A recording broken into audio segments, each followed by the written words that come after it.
baa ngi nii ñëpp toog ku ne tiit naan cëy lii ba 16h fekk na ci midi borom wilaaya ju rëy jë Serigne Saliou Fall borom Daaru Xafoor rakki maam Cheikh Rafal ku rëy wilaaya kooku daana faj ay jinne Sëñ Tuubaa ñi mu àndal kenn bokku ci kooku daana faj ay jinne yu dem ba feebar mu leen di faj Serigne Saliou Fall borom Daaru Xafoor moo jug ni bërët ni Serigne Touba ñëw na mag ñi ne ko lu tax nga ni ñëw na mu ni man kat damaa seetlu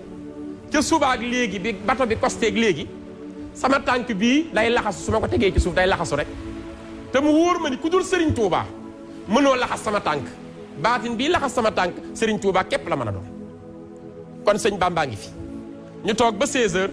benn tubaab wàcce benn échelle taxaw ni ana maam Cheikh Anta borom Daaru Salaam mu ni maa ngi ni ko kaay nga wuyu Serigne Touba Xaadim Rasul ñépp yuuxu kon tubaab bi mu ngi liggéeyal sëñ Touba xat moom mu woolu maam Cheikh Anta maam Cheikh Anta dafa amoon taxawaay 2 mètres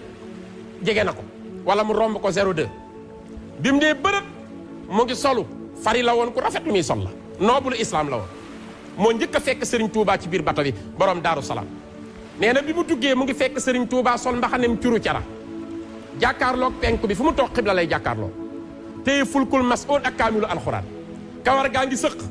mu ne ko maam Cheikh Anta kaay nga yennil ma ko maam Cheikh Anta wat Serigne Touba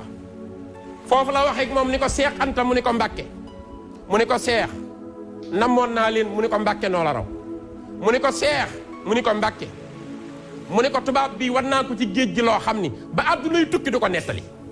Cheikh mu ne ko Mbàkke mu ne ko yemu mag ku yàlla sàkk ci suuf si ba yanant bi jàllee Cheikh Anta mu ne ko Mbàkke mu ne doomu aadama képp moo ma ñeme di ma tëkkale kenn